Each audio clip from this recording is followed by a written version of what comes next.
The Time Shift. Hello and welcome to this week's episode of The Time Shift. This week I'm reviewing the latest episode of Doctor Who titled The Well, and we kick off this review as we always do with these reviews by talking about the writing, the story and tangentially related matters. Now with other reviews, as I mentioned in the past, I usually split this up by positives and negatives, but I'll just say as a whole feeling that I get from this episode is that whilst I did enjoy it, it is a horror story that feels as though it's reluctant to build up too much horror.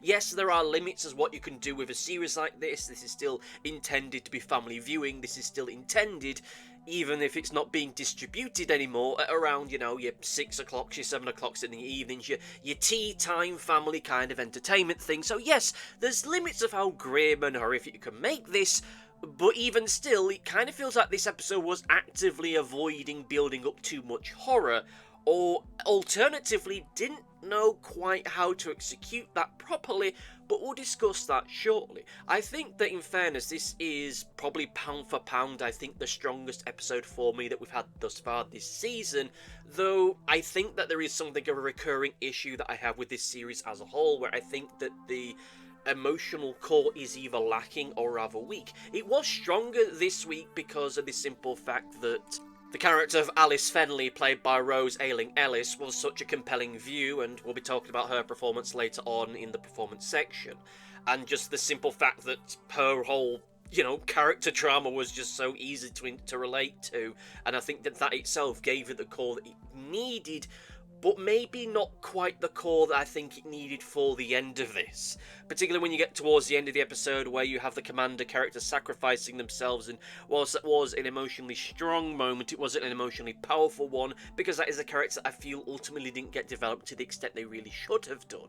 Like, sure, it is a great moment, it is a dramatic moment, it's a great moment of drama and a great moment of performance, but it feels as though it lacks something because of the sheer fact that, as we've mentioned with previous episodes, particularly with the previous episode itself, where we had the projectionist, where this is a character that feels like they should be more the emotional centre of the episode, and yet they aren't. But as I say, Alice was the one that was supposed to be the emotional core of the episode. She was the centre of the episode, as she was the centre of the room that she was in. And to the credit of the writers, I think this is another Russell T Davies joint. I think that this is an episode which was able to balance the horror and the drama side very well, but it doesn't feel as though either element really went to the next level enough for me. I mean, just as a pure little bit of, well, from where I am sat to Saturday morning entertainment, it was fantastic and it was great, but when I think about how good this episode could have been in certain areas, I do, once again, regrettably think it's lacking. The drama, whilst it was strong, was not strong enough, and the horror, oh my god, it was so close at moments. In some moments, it was close to just being a genuinely creepy family horror adventure, but something would always come along to undermine it, either due to a sheer weakness of pacing or due to that sodding soundtrack. Look, I know that there's a lot of people that really do love Murray Gold, but for God's sake, this episode had some really fantastically terrifying moments which are horrifically undermined by that soundtrack. The scariest thing in this episode was how much the soundtrack bollocked up some genuinely creepy moments. Like, you had the bit towards the end of the episode where the Doctor's over with Alice, and then this creature, this nightmarish shadow entity, is whispering to the Doctor, and the Doctor says, "It knows my name," and just the look on Gatwa's face and the way that scene is shot and presented, just a horrific, terrifying, oh my god moment, but then we get the music playing in the background. I think, oh my god, you've horrifically undermined this. Like, the moment, I think it's even like the moment he says, "It knows my name," you get the big music sting, and it just immediately sucks the drama out of it for me. Like, this whole thing just feels as though as soon as it gets to a point where it's going to be creepy and unnerving, it ends up falling to the most generic and typical horror movie tropes. This is probably the first time in the history of Doctor Who, particularly modern Doctor Who, where they've done jump scares that haven't made me jump in the slightest. The thing about jump scares is the fact that even if you don't find what's actually happening on screen scary, they still make you jump by the sheer fact it's quiet and all of a sudden there's a loud bang. This is the first time I've had this, where a jump scare has come along and it's done nothing to me. It hasn't even made me have a reflexive, oh, bit. Not even like a scared bit, just a, oh, what's that noise? Nothing. Nothing at all. It was a 0 point, and happened frequently throughout the episode. The sound of that, the sound sting whenever they saw something behind Alice's back, was so overpowering that I didn't notice there was supposed to be something behind her. I didn't notice that, oh, maybe her ponytail moved, or there was something in the background that moved. The sound effect overpowered the vision to the point that you didn't notice it, or at least I didn't notice it. So whilst you have all these characters freaking out because they're seeing this thing that's creeping them out and just pushing them to the limits of human understanding and reason, I'm just there like, what? Where? What? So either the visual image or whatever they're trying to tease was just so subtle that I didn't notice it, or maybe it was just the soundtrack was just so, okay, so overpowering that it just didn't get there. Like, it feels as though everything about this episode, apart from the horror and the drama, is just overplayed. Just all the music and the soundtrack stuff in the background is overplayed. It has the kind of soundtrack that you'd expect to have in an episode where David Tennant is running down the street and pointing at things, or the dun dun dun dun dun dun dun dun music plays in the background, and that would work in one of those high adventure episodes, but this is a horror episode, and as such, those sound stings, whilst they are typical within a lot of horror, it doesn't work for a horror story like this. Like, the best semi-modern comparison that I can come to would be like with a movie like The Thing. Yes, I know not everyone has seen The Thing, but when those big horrifying moments are happening in it, there isn't a music sting to accompany it. You just have the nasty screams and shouts and gooey noises coming from the monster. There is no bah bah sound in the background, it's just creepy noises. And I think this episode would have been better, would have been scarier, had it lent more on the creepy noises. Or if you are going to have sound stings, and you are going to have that kind of stuff, then maybe you go for something that feels a little bit more organic, because when those big jump scare noises came in, it just felt like, okay, we need scary noises. Let's see what's on the scary noises CD. Like, this feels like something that should be in my sound bank of sound effects I don't use, but I've spent a lot of money on. Like, it feels like something that's rather generic, even though you know that Murray Gold spent days on this, trying to figure out what would be the spookiest noise for this thing. Even though this thing is creepy, spooky, silent, and insidious, he decided to go with something overpowering, or rather the people that were editing this episode went for something that's overpowering. Because I think at the core of this, there is a great episode, and that just with some slightly different editing choices, I think it would have really elevated and taken it to the next level. There's an argument that maybe the reason why they made these sound effects in this episode so overpowering was because they didn't want it to be as scary as it could have been. Maybe that is the case, because there is still some good stuff in this episode. I like the way that it opened up. Whilst there were elements of it that feel a bit too modern Doctor Who for my liking, I do like the fact that we're starting the episode effectively picking up from the previous episode. That feels very classic Doctor Who for me. And even just how it's all put together, with the fact that the Doctor is travelling around space in a semi-random way, or possibly in a purely random way, is again something that feels very much like classic Doctor Who. And even we get Russell T Davies's Kryptonite, with the episode starting with them in a quarry. It all feels like it's setting up for a classic or modern classic Doctor Who episode. And I'm just sat there thinking, you know, this episode would really hit differently if I was watching this in the middle of winter, where it's dark and creepy outside, like the 23 yards, 32 yards, whatever it is episode that we had from last series. I'm just thinking, yeah, this would be better in a spooky time of year. But still, I think the episode in and of itself is good.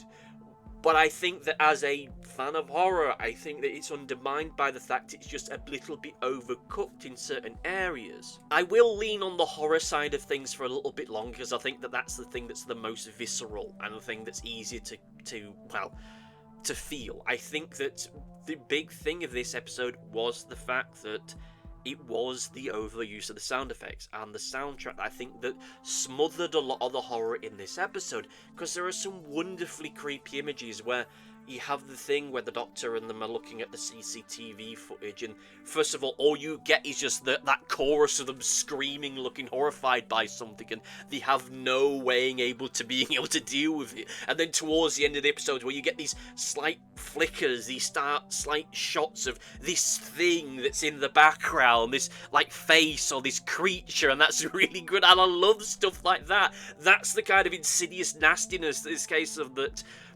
You don't know if you actually saw what you thought that you saw.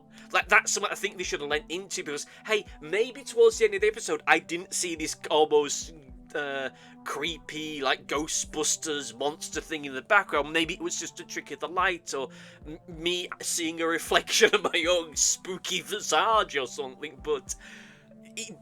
Maybe that stuff is not there, but the fact that you have that thing in the back of your mind as to, oh my god, what the hell does this thing really look like, I think is something that really plays well into an episode like this.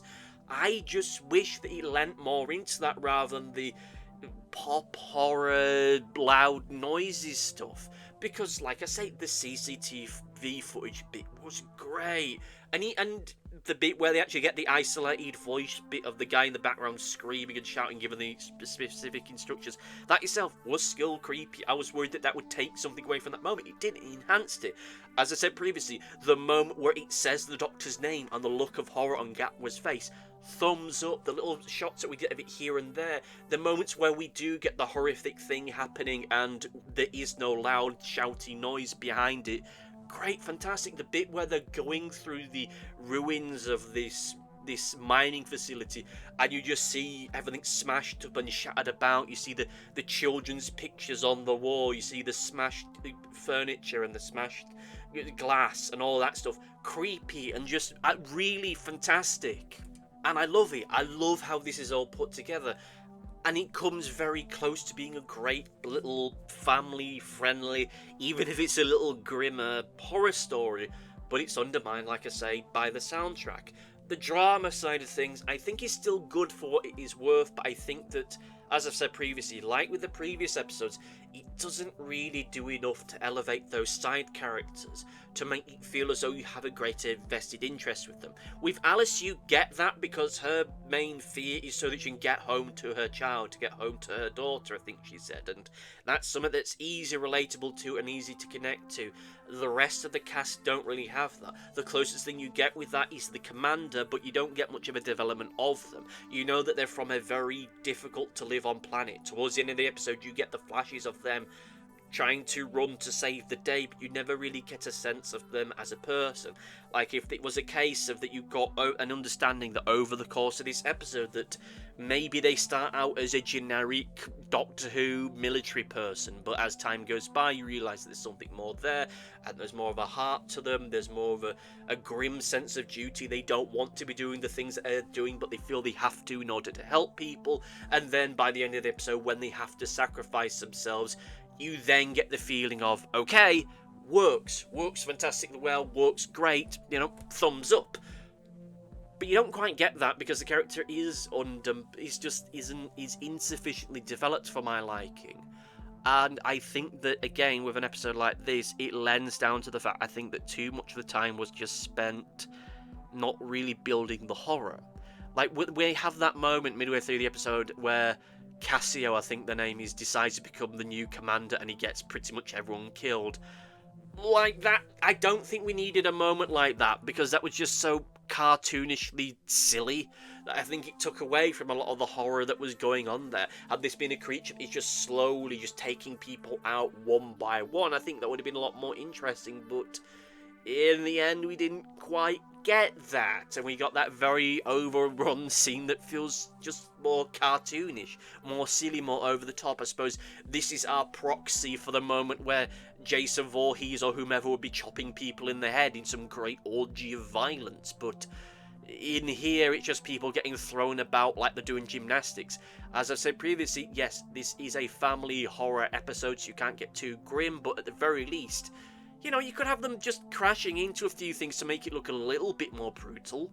Like the first person that died got thrown through like a small a aquarium thing, a little garden thing. So that itself was one thing, but after that, just people just got just lifted in the air and just dropped. I can understand them not putting crunchy sound effects in, but hey, throw some against a crate. Throw someone against a computer screen. Throw someone against another person. Or have someone fall on their gun or something. Just build up that sense of this cacophony of chaos and violence as much as you can do with a PG-12 rated TV program. I know that for a lot of people, this is an episode that will really hit with them and they'll love it and they'll like it. I don't know if they'll like it as much as the story that this is a sequel to, but I think a lot of people are going to go away from this thinking, you know what, this was a strong episode.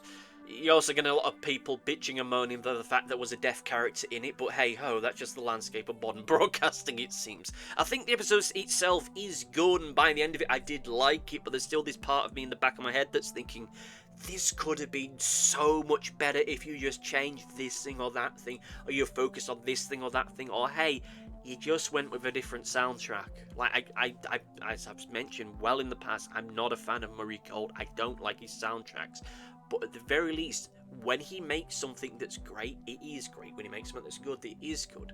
And the music that we get in this episode, I think it is good. I just don't think that this is the episode that you use it in. You go with something that, as I've said, is more insidious, is more scary, is more chilled. It's more, well, not chilled in like a relaxed way, but you get the chilling, an episode of music that's more chilling, that is more frightening, that just feels like fingernails just wrapping their way around the back of your throat, just building of just horror that I think this episode missed out upon to take it to the next level. It didn't need to get gratuitous, it really didn't, but I think that it got so close to being a great horror episode, but at the end it kind of settled on being a horror adventure episode in a way, but a lot of that just comes down to the execution of the soundtrack and the music and just how much that really undermined it. Well, that said, without me getting too lost into getting into bloops and roundabouts with all this stuff, let's talk about the performances. And as I've mentioned throughout this episode over and over again, I think that the scene with the Doctor looking over Alice's back and just the thing of "it knows my name" was just a fantastically amazing bit by Gatwa. If everything else in the episode was him doing just good, that was when he was doing excellent. Just the sheer look of just absolute unrelenting horror on his face, just a silent, cold, frigid, horrified, oh god, what have I got myself into? Oh god, what do I do now? This paralyzing sense of terror. He pulled it off in that scene and it was amazing. And yes, I understand from a practical point of view why immediately after that you get into Doctor, I'm going to solve the day territory with the triumphant music. I understand that, I just don't think that's how things should have gone. And I'm not sure whether I put that down to purely the soundtrack being an issue, or maybe that Gatwa's performance thereafter, because I think that if you just look at the script as written, that maybe this was the moment where the Doctor would try to save the day, and there's something about him that's just a little bit off, like they're a little bit nervous, a little bit rattled. Oh sure, they'll still solve it, they'll still get what they need to do, but it feels like Gatwa in that moment to Gatwa in the next moment were disconnected. There wasn't much of a connecting tissue. There wasn't much of a pathway of them being shocked and terrified to being, okay, oh Christ, oh God, oh wow, how do we do this, how do we do this, and then they regain their bottle and regain their composure. It was just like a snap. He goes from terrified to having their bottle, and that doesn't quite work for me. I think they need to be a bit more of a build, but still, Gatwa was great in the episode. Rose Ayling-Ellis, I think that once again, she proves herself in every role that she has a talent, that she has a skill, she has a level of just performative talent, I think that she really doesn't get credit for. I've got this sinking suspicion that, as I mentioned previously, you're going to get a lot of people rolling their eyes at this because, oh, deaf person, woke, representation, DEI or whatever, but that's going to be coming from people that don't know who she is and don't know about her lineage, because she's a very, very well-respected actor in the UK. She's got herself a crime drama coming out on ITV in a few weeks' time, or if not out already. So, and she's I think she's definitely an award-winning actor at this point. So it's going to be a lot of people bitching because they don't know her, but I think that she pulls off the role very well, even though she doesn't get much of a time to do much. She's just sat there in the middle of the room, not doing really much of anything, when I've seen her do better things in other I've seen her do better in far less in far lesser programs. She's managed to elevate crap material far and away well above what it deserves. And this week she isn't really utilised to the full strength of her ability, which is a shame, but I'll certainly say is that it makes a welcome change to have a deaf character in Doctor Who that isn't treated like a moron. Like, I'm not one to rag on classic Doctor Who that much, but let's be blunt, there are certain elements of it that did not age well and didn't age well in that moment. In previous times when we've had deaf characters in Doctor Who, certainly in the classic era, they've been treated like just rough savages, morons, like the case with Toba from the Tomb of the Cybermen in the second Doctor era, and in the third Doctors there's the episode where there's like this gladiator guy that's deaf, and for whatever reason they decided to dub over when he was speaking with a noise. I think, oh, for fuck's sake, seriously, we're doing that? Oh my god. But here we don't get that. We actually get a deaf actor that's able to be deaf, and the fact that they are deaf is something that actually has relevance to the story and doesn't feel like it's just totally there for the sake of representation. And it adds an extra terrifying layer to all of this, almost as though it's a trap. Almost as though this creature knew full well, oh hey, if I go for someone that can hear me, then they'll tell the Doctor what I'm saying. But if I bring someone that's deaf in, I can bring the Doctor in closer. I can bring people in closer. Ah, great. Really like that. Vendra Sethi, I know I'm getting the name wrong, as Belinda was fine. I much like with the Commander character, I don't think they were given as much to do here as they really should do. In fairness to them, actually even then, no, yeah, actually yes, in fairness to them, there was nothing about the plot, there was nothing about the story that really gave them much to do, like the revelation that Earth doesn't exist or has been destroyed or what have you, is something I think that she should have discovered on her own ahead of the Doctor, so that we don't, A, get the same scene done twice, which is effectively what we got, and B, it would probably be more terrifying for a human to understand, oh crap, Earth doesn't exist, than with the Doctor, because at the start of the episode you get the impression that the Doctor is trying to hide the fact that Earth is gone, or destroyed, or not there, which the Doctor has dealt with many times in the past, but with someone who's only been travelling with the Doctor for the better part of maybe a couple of weeks now at this point, that's going to hit hard. It's going to hit far harder than really I think that we really got in this episode. That reminds me, kind of like with the second episode. Was it the second episode? Yeah, no, the third episode with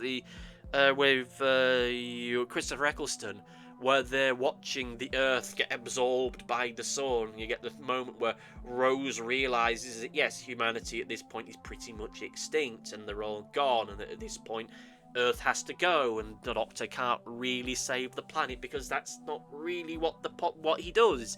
This is just the natural order of things, and it's just the realisation that there will come a day where not only you are dead, but everything you know is just gone, and that's a horrifying existential fear, and it's something I think that maybe they should have lent into this episode, but we're getting lost into how I would have done it territory, so we'll move on and just get into the overview and say that I think this is a good episode. I think that pound for pound it is probably the most consistent episode that we've had thus far.